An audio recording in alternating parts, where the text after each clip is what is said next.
PM मन की बात के 100वां संस्करण जो है आज पूरे देश ही नहीं पूरे विदेश ने भी सुना। कई अलग अलग देशों के लोगों ने सुना। और हम अगर इसकी विख्यात की बात की, इसकी प्रसिद्धि की बात की, तो लगातार पिछले 9 सालों में 2014 से जब से पीएम मन की बात कार्यक्रम की शुरुआत हुई, एक बड़ा लंबा जो कारवा है वो चलता गया है। अगर हम विदेशों की बात करें तो अमेरिका, जापान और अलग अलग देशों के साथ साथ ये कहा जा सकता है कि लंदन से लेकर यूएन तक आज का जो संस्करण रहा है, जो 100वां संस्करण रहा है, वो सुना गया है। और कई विदेशी हस्तियों ने भी प्रधानमंत्री जी को बधाई दी है, क्योंकि मन की बात का जो कार्यक्रम है ये समाज की मन की बात का कार्यक्रम है। ऐसे लोगों को, ऐसे जो नायक हैं जो अपने आसपास रह के समाज के लिए, देश के लिए, राष्ट्र के लिए बहुत कुछ कर रहे हैं, लेकिन शायद हम उन तक नहीं पहुंच पाए या फिर हम उनको जानते नहीं। और इसीलिए मन की बात के कार्यक्रम में ऐसे नायकों का, ऐसे राष्ट्र नायकों का नाम लिया गया, उनके कार्यों को बताया गया, उनके संघर्ष को बताया गया, ताकि उनको एक पहचान मिल सके और उस पहचान के माध्यम से दूसरे लोग जो हैं वो भी प्रेरित हो सके। लेकिन आज हम सबसे पहले देख लेते हैं कि प्रधानमंत्री ने आज के अपने मन की बात के 100वें संस्करण में 10 बड़ी बातें उन्होंने क्या कुछ कही है। उसके बाद हमारे साथ 2 खास मेहमान हैं, उनसे हम जरूर चर्चा करेंगे। लेकिन सबसे पहले प्रधानमंत्री मन की जो आज का 100वां संस्करण है, 10 बड़ी बातें देख लेते हैं।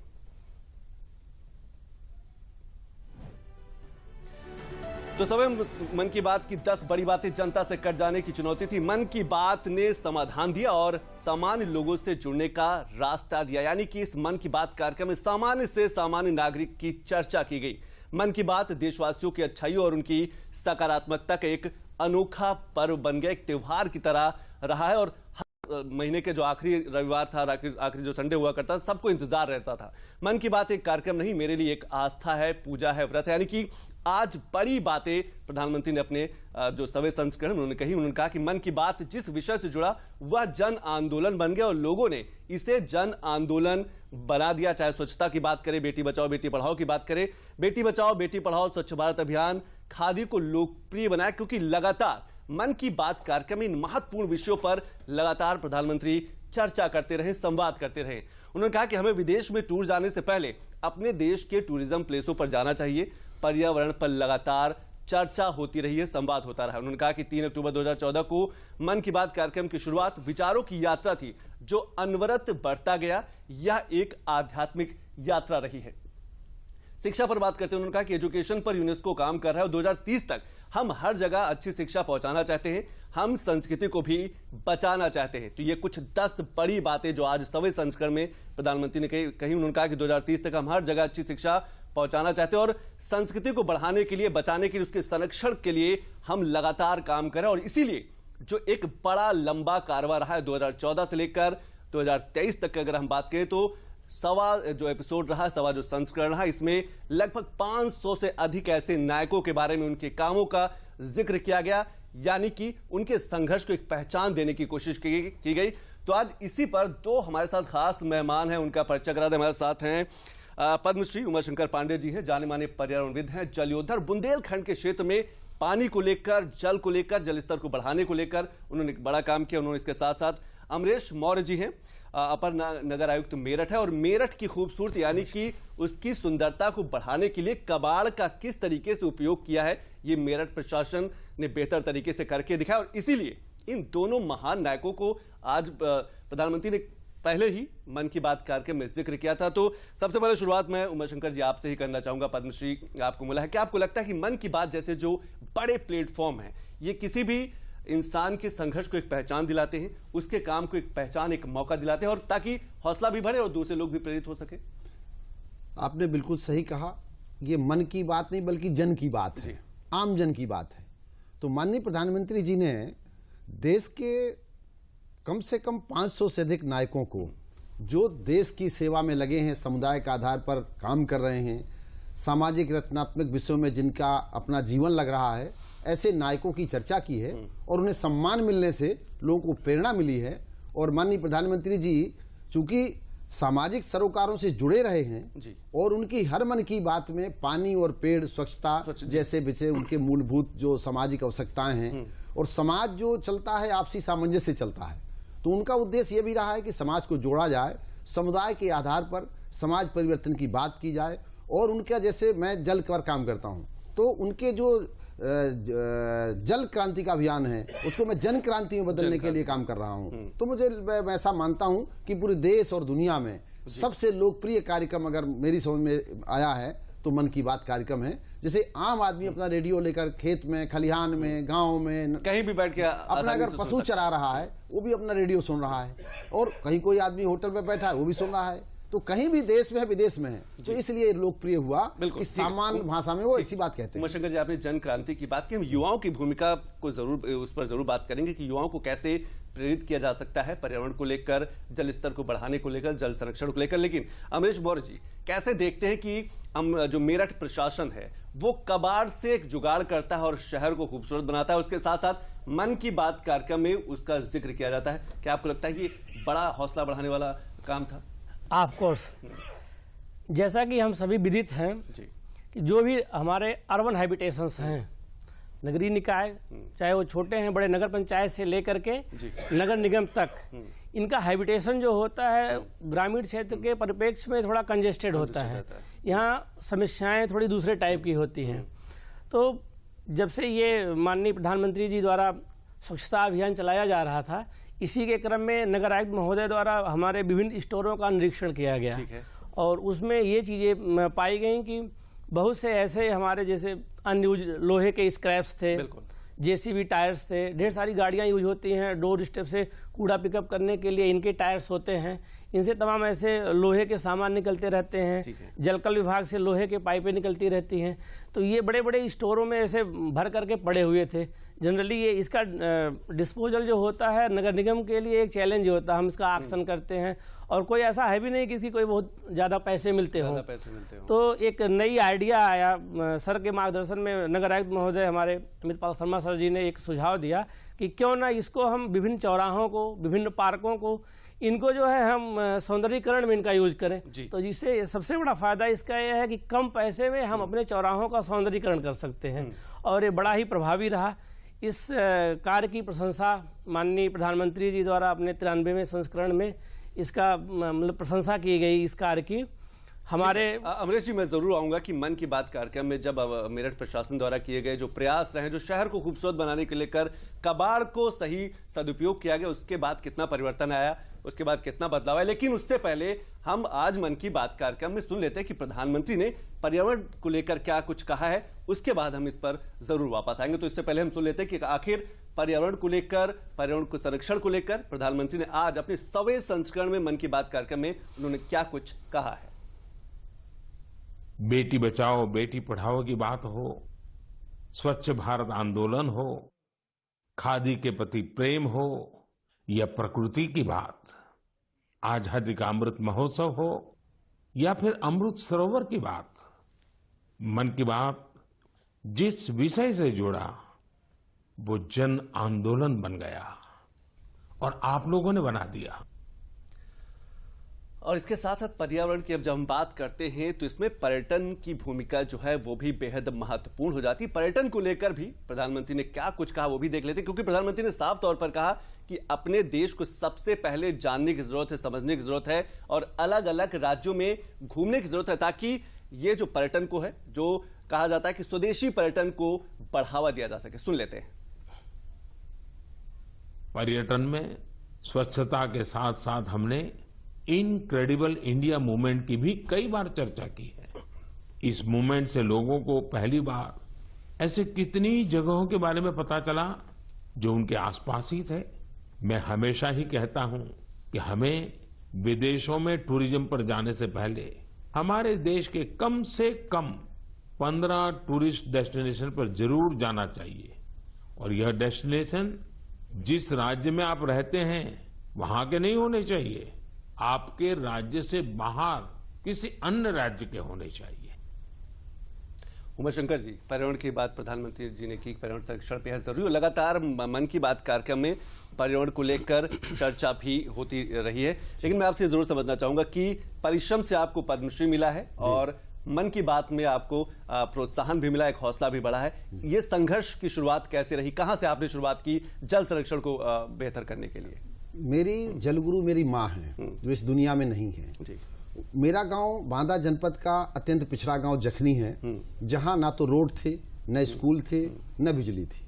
तो मेरी माँ ने कहा कि देखिए गांव काफी उजड़ा हुआ था, पलायन हो गया था, रोजगार के अवसर नहीं थे, संसाधन नहीं थे जो विकास के लिए जरूरी होते हैं। तो उन्होंने कहा कि देखिए माँ से बड़ी मातृभूमि है जी, और आप इस गांव के लिए काम करो। तो हमने समूह के साथ बगैर सरकार की सहायता की, मेरी कोई एनजीओ नहीं है, मेरी कोई संस्था नहीं है, मेरा कोई कार्यालय नहीं है, ऑफिस नहीं है, मैंने 1 रुपया कहीं से अनुदान नहीं लिया है पिछले 33 वर्षों में।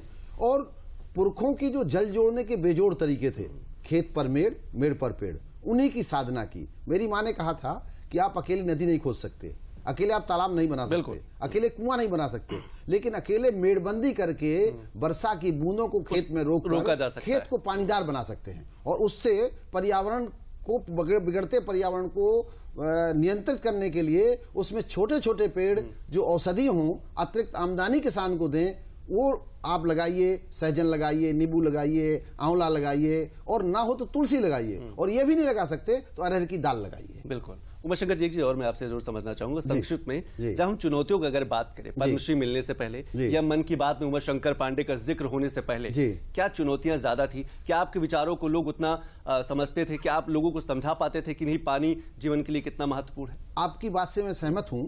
माननीय प्रधानमंत्री जी ने जो व्यक्ति अच्छा काम करते हैं उन्हें वो मंच देते हैं और उन्हें वो सम्मानित करते हैं।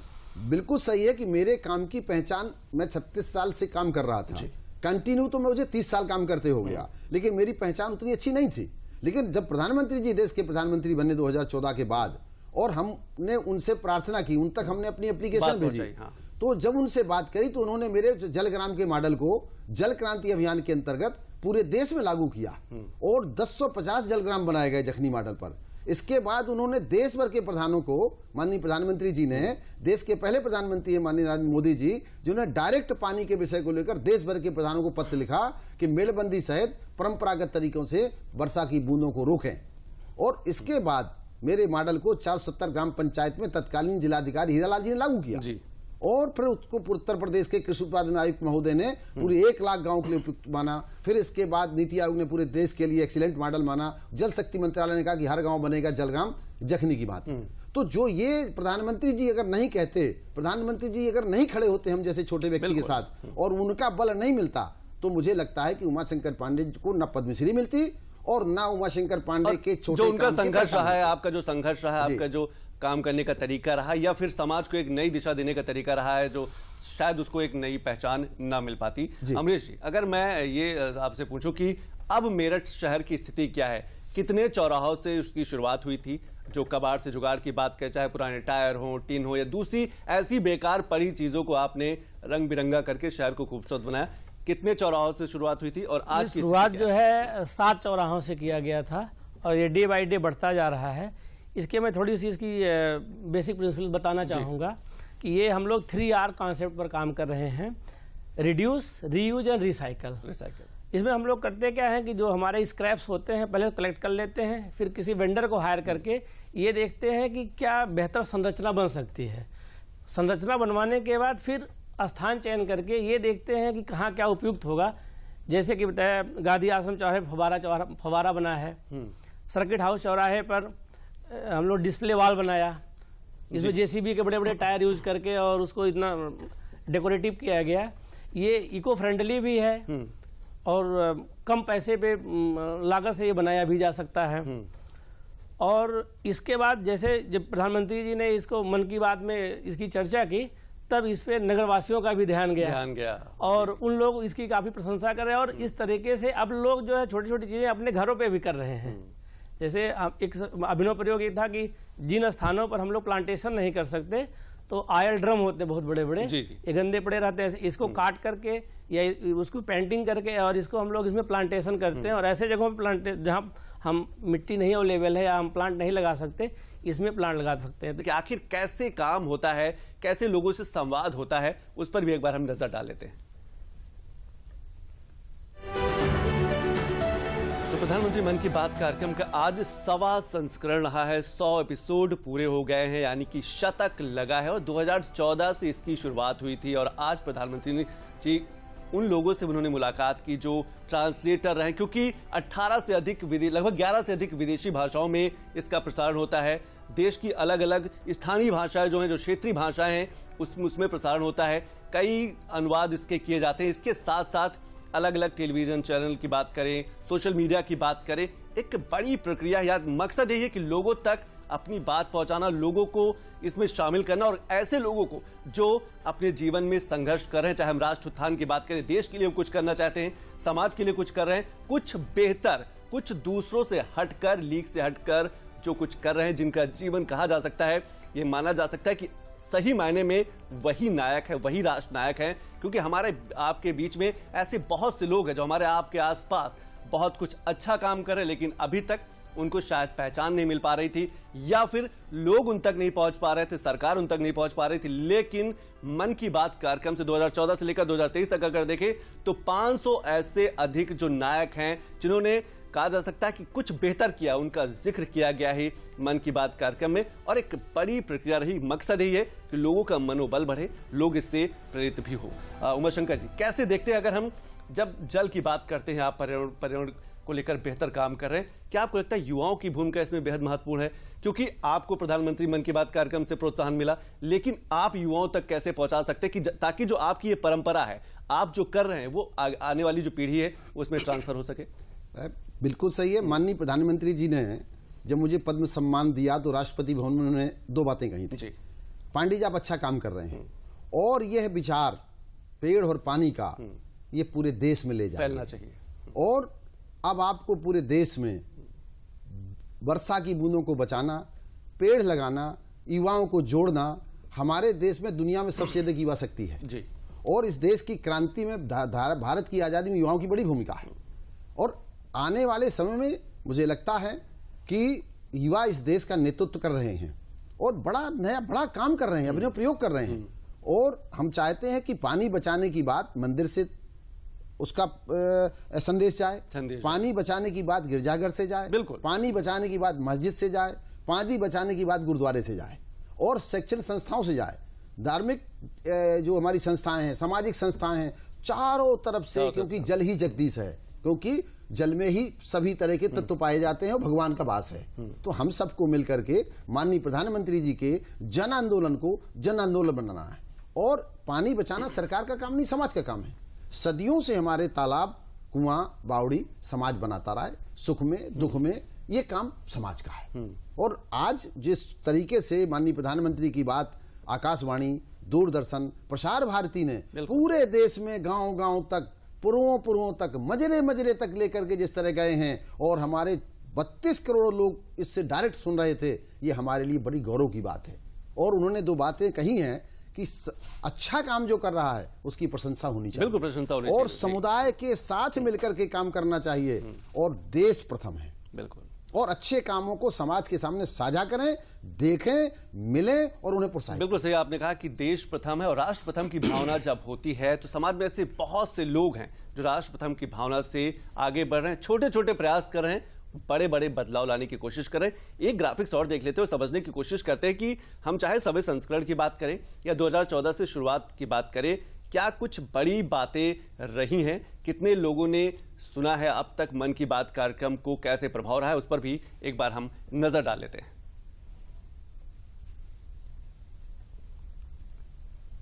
मन की बात के महारथी की अगर बात करें तो ये जो पूरा कॉन्सेप्ट रहा, राजनीति से अलग समाज की चर्चा होती है, काम असाधारण होते हैं लोगों के, पर गुमनाम रहे, और उन्हीं गुमनाम लोगों को एक बड़ी पहचान दी गई है। 500 से अधिक लोगों से अब तक बात की जा चुकी है, 9 साल में 1 अरब लोगों ने सुना, यानी ये कुछ आंकड़े। यूपी में लगभग आज 55,000 जगह ऐसे सेंटर बनाए गए थे जहां पर मन की बात के सभ्य संस्करण की लोग सुन रहे थे। और इसके साथ साथ बिल गेट्स जैसे जो बड़े उद्योगपति, उन्होंने भी प्रधानमंत्री को बधाई दी। पर्यटन मंत्रालय आगे आने वाले 100 दिनों के लिए उसने एक कार्य योजना बना रखी है कि आगे आने वाले 100 दिनों के लिए काम करेगा। संयुक्त राष्ट्र के मुख्यालय में भी आज जो है पीएम मन की बात कार्यक्रम का जो सभा संस्करण रहा है, उसको सुना गया। यानी कि सिर्फ देश नहीं, अमेरिका, जापान, लंदन, पेरिस, ऐसे कई बड़े जो देश हैं जहां पर आज मन की बात कार्यक्रम में सुना गया। 23 करोड़ लोग जो है नियमित सुनते हैं। इसके साथ साथ ये लगातार प्रयास किया जा रहा है कि इसमें बड़े बदलाव लाया जाए और लोगों को जोड़ा जा सके, ताकि लोगों का जो हौसला है वो बढ़ सके, और इसीलिए लगातार इसमें काम किए जा रहे हैं। लगभग अगर हम बात करें तो 34 डीडी जो चैनल है, इसके साथ साथ 91 जो निजी सैटेलाइट चैनल हैं, उनके माध्यम से प्रसारण होता है। स्थानीय भाषाओं में प्रसारण होता है, कई तरीके का अनुवाद करके प्रसारण किया जाता है। 11 विदेशी भाषाओं में भी मन की बात लोगों तक पहुंचाया जाता है। जो भारतवंशी यानी कि जो देश से बाहर रहते हैं, जो भारतीय रहते हैं, वो भी बहुत ही दिलचस्पी के साथ इसमें सहभागिता लेते हैं, सुनते हैं। अमरीश जी, जब हम अगर हम ट्रेनिंग की बात करें, जैसे आपने कहा कि अब जो नगरवासी हैं उनकी प्रतिक्रियाएं जो हैं वो बदल गई हैं, क्योंकि वो अपने शहर को खूबसूरत देखते हैं कबाड़ से। क्या आपको लगता है कि अब इसको और आगे बढ़ाने की जरूरत है, लोगों को थोड़ा प्रशिक्षण देने की जरूरत है? जैसा कि आपने अभी ट्रेनिंग की बात की, तो इसमें मैं ये कहना चाहूँगा, देखिए कूड़ा आता कहाँ से है ये हमें समझने की जरूरत है। कूड़ा तो घरों से ही निकलता है, और अगर व्यक्ति को उसको अपने घर पे ही यूज कर लेना या रिसाइकल कर लेना, या इसको कैसे उसको रिड्यूस कर सकता है कूड़े को, अगर उसे हम बेहतर जानकारी देते हैं, ट्रेनिंग देते हैं, तो स्वाभाविक बात है कि हमारा जो लोड होता है नगर निगम पे साफ सफाई का, ये ओबियसली कम होगा और नगर भी स्वच्छ होगा। मैं बताना चाहूँगा कि हमारे यहाँ एक ऐसे वेस्ट क्लिनिक के नाम से एक प्राइवेट व्यक्ति ने अपना एक काम किया है कि जो रिसाइकल करते हैं और वो करोड़ों रुपया पर ईयर कमा रहे हैं। तो भविष्य में कूड़ा एक इनकम जनरेशन का जरिया भी हो सकता है, और कई जगहों पे बिजली प्रोडक्शन का होता है, जो बड़ी यूनिट लगाई जाती है कूड़े से, जो बायोमास हम कहते हैं, बायोमास को बर्न करके और बिजली प्रोडक्शन करते हैं। तो हम जब क्लीन एनर्जी और ग्रीन एनर्जी की बात करते हैं, तो वेस्ट को हम उस तरफ भी ले जा सकते हैं, इस तरह उसका यूज कर सकते हैं इस तरीके से। और आपने जो ट्रेनिंग की बात कही, तो जो इनोवेटिव है, कुछ तो जैसे इनोवेटिव होते हैं वो आजकल यूट्यूब के माध्यम से सीख लेते हैं। घर में छोटी छोटी बेकार जैसे प्लास्टिक की बोतलों में मैंने देखा कि कुछ लोग उसमें पौधे उगा लेते हैं, बीज से काट करके और उसमें डाल करके छोटे गेंदे के पौधे। इवन कई जगहों पर देखा कि वो उसमें धनिया और इस तरीके की जो डोमेस्टिक यूज की चीजें भी होती हैं उसको भी ग्रो कर लेते हैं। तो ये सब भी एक अभिनव प्रयोग ही है। इस तरीके से हम एक तरफ वेस्ट को कम कर रहे हैं, दूसरे उसको हम पर्यावरण का संवर्धन भी कर रहे हैं, और अपना कुछ न कुछ हम कहे 10 रुपए की धनिया पैदा कर लिया, तो कम से कम एक शुरुआत तो है। उसको खुशी ये होती है कि मैं अपना ग्रो करके अपने घर में हर्बल खा रहा हूँ। तो इस तरीके की चीजें हैं, और अगर इन्हें ट्रेनिंग दी जाती है कि कैसे हम इसको बेहतर मैनेज कर सकते हैं, तो ऑब्वियसली इसका बहुत फायदा मिलेगा, बहुत फायदा होगा। उमाशंकर जी, कैसे देखते हैं जब हम इनोवेशन की बात करते हैं, नवाचार की बात करते हैं, शोध की बात करते हैं, छोटे छोटे प्रयास एक बड़े बदलाव का वाहक बनते हैं? क्या आपको लगता है कि आपने जो संघर्ष बुंदेलखंड के क्षेत्रों में किया, उसको उत्तर प्रदेश के अलग अलग जिलों में ले जाने की जरूरत है, ताकि लोग प्रेरित हो सके पानी के प्रति, पर्यावरण के प्रति? संतोष जी, हमारे बांदा में 1 मार्च से मालगाड़ी से पानी मानिकपुर जाता था, और माननीय प्रधानमंत्री जी ने जब पत्र लिखा देश भर के किसानों के लिए, प्रधानों के लिए, आज मैं आपको कह सकता हूं 2014 से और 2022 तक की आप कृषि विभाग की खरीद की रिपोर्ट देखें, 1000 करोड़ से अधिक का धान जहां मालगाड़ी से पानी जा रहा था, सरकार ने खरीदा है। अब धान तो तब होगा जब पानी होगा। तो माननीय प्रधानमंत्री जी के बोलने से, उनके पत्र लिख देने से 10,000 करोड़ से ज्यादा का गेहूं सरकारों ने उत्तर प्रदेश और मध्य प्रदेश के बुंदेलखंड के किसानों से खरीदा है। पानी होगा तभी गेहूं, बिल्कुल पानी होगा तभी क्या कहते हैं आपके धान होगी, और सब्जियां, पलायन रुक गया है।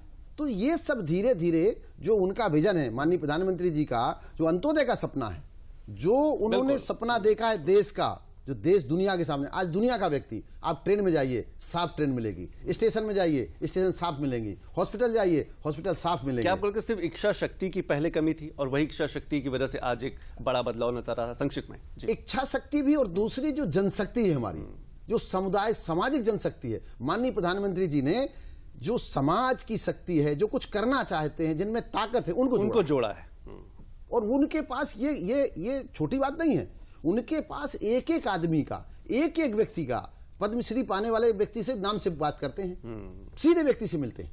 तो मैं तो स्वयं इस बात का साक्षी हूं कि वो एक व्यक्ति से मिलते हैं, उसके हर परिवार के हाल, उसके कामों की प्रशंसा, उसके रास्ते में आने वाली रुकावटें कैसे दूर की जाएं, और ये सब शायद यही जो संवाद की शैली है ना, जो प्रधानमंत्री को अलग बनाती है, बाकी दूसरे बड़े नेताओं से भी अलग बनाती है, क्योंकि वो जनता से सीधे संवाद करते हैं, सीधे जुड़ते हैं, उनकी समस्याओं को सुनते हैं और उन्हें प्रोत्साहित भी करते हैं। अमरीश जी, समय की बेहद कमी, लास्ट में आपसे जरूर समझना चाहूंगा, प्रधानमंत्री जी ने आज अपने सवे संस्करण में कहा कि चरैवेति चरैवेति चरैवेति, यानी कि चलते रहना है, चलते रहना है, चलते रहना है, संघर्ष करते रहना है। आगे क्या देखते हैं? मेरठ शहर की अगर बात करें या फिर दूसरे शहर भी प्रभावित हो सकते हैं इससे?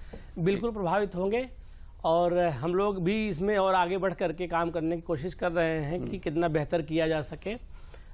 2 लाइनें मैं बोलना चाहूँगा लोगों के लिए, जनता के लिए, सबके लिए, कि नज़रें बदलिए, नज़रें बदलिए, नज़ारे बदल जाएंगे, सोच बदलिए, सितारे बदल जाएंगे, कश्ती बदलने की ज़रूरत नहीं, बस दिशा बदलिए, किनारे बदल जाएंगे। हर व्यक्ति एक अभिनव प्रयोग के साथ, एक नई सोच के साथ, नई ऊर्जा के साथ और जन सहभागिता के साथ, चाहे वो प्रशासन है चाहे शासन है, अगर साथ चलता है तो निश्चित रूप से हम एक बेहतर भारत बना सकते हैं। उमर शंकर जी, लास्ट कमेंट, एकदम 30 सेकंड आपके पास समय। क्या आपको लगता है सबके पास एक मौका है अपने देश के लिए करने का, अपने समाज के लिए करने का, बस जरूरत है उसे सही दिशा देने की और थोड़ा सा समय निकालने की, एक कदम आगे बढ़ने की? Last comment. राष्ट्र हमें देता है सब कुछ, हम भी तो कुछ देना सीखें। जो पूज्य भारत रत्न नानाजी देशमुख जी ने कहा था, जो हमारे पूर्व प्रधानमंत्री भारत रत्न माननीय अटल बिहारी वाजपेयी जी ने कहा था कि तृतीय विश्व युद्ध पानी के लिए होगा लेकिन भारत में ना हो, और माननीय प्रधानमंत्री मोदी जी ने जिस तरह से अमृत सरोवर और हमारे हर घर जल, जल जीवन मिशन इस मोड पर काम कर रहा है, मुझे लगता है कि हमारा भारत समृद्धशाली होगा और पूरी दुनिया हमारे भारत की नकल कर रहा है। बिल्कुल सही आपने कहा कि पूरा विश्व जो है वो भारत की ओर देख रहा है, क्योंकि भारत युद्ध हो रहा है दूसरे देश में और कह रहे हैं कि मोदी जी के नाम पर वो कह रहे हैं कि मोदी जी हमको बचा लें। ये हमारी शक्ति है, हमारे देश के माननीय प्रधानमंत्री जी की शक्ति है कि युद्ध यूक्रेन का 2 देशों का हो रहा है, लोग कहते हैं मोदी जी बचा। बिल्कुल कह रहे हैं कि विश्व की अगर हम बात करें तो भारत की जो स्थिति है वो बहुत बढ़ चुकी है और पूरा विश्व, इस दुनिया में कोई इतना बड़ा व्यक्ति है, बिल्कुल पूरा विश्व भारत की तरफ देख रहा है और इसमें लेकिन हमारी आपकी सहभागिता भी बेहद जरूरी है। हम छोटे छोटे प्रयास करके एक बड़े बदलाव ला सकते हैं और इसीलिए मन की बात जैसे जो बड़े मंच है, जो बड़े प्लेटफॉर्म है, ऐसे लोगों को मौका देता है कि पहचान उनके संघर्ष है, उनके जो काम है, उनको एक पहचान देने की, उनके एक मुकाम तक पहुंचाने की। और इसीलिए ये जो है, ये जो बड़ी बात है, खेत पर मेड़, मेड़ पर पेड़, इस छोटी सी विधि को उन्होंने पूरे देश के लिए उपयुक्त माना कि पूरे देश का किसान तो खेतों में पानी रोकता है और उसको प्रोत्साहित किया और इतना बड़ा देश का सिविलियन अवार्ड पद्मश्री सम्मान से सम्मानित किया बगैर आवेदन के। बिल्कुल वो ढूंढ के। तो जब ऐसा काम होता है, किसान को जोड़ते हैं, व्यापारी को जोड़ते हैं, छात्र को जोड़ते हैं, शिक्षक को जोड़ते हैं और सम्मान देते हैं, वो देश तरक्की करेगा, देश तरक्की करेगा, बिल्कुल करेगा। और इसमें हम सबकी सहभागिता बेहद जरूरी है और अपने जल के प्रति, पर्यावरण के प्रति, अपने शहर की सौंदर्यता के प्रति संवेदनशील होने की जरूरत है। आप दोनों मेहमानों ने हमारे बहुत बहुत धन्यवाद संतोष जी, बहुत बहुत शुक्रिया। दूरदर्शन का बहुत बहुत धन्यवाद कि माननीय प्रधानमंत्री जी के 100वें मन की बात को आपने जिस तरीके से रखा, प्रदेश के नायकों को आपने बुलाया, सम्मान दिया और रात दिन मेहनत करके दूरदर्शन के, आकाशवाणी के सभी ने मेहनत की, उनको आभार। बिल्कुल मीडिया की ये भूमिका भी है कि जो समाज के लोग हैं, समाज के लिए जो समाज के ऐसे लोग जो कुछ नया कर रहे हैं, कुछ बदलावकारी कर रहे हैं, उनको आगे लाना। तो आज बस इतना ही। नमस्कार। बहुत बहुत धन्यवाद।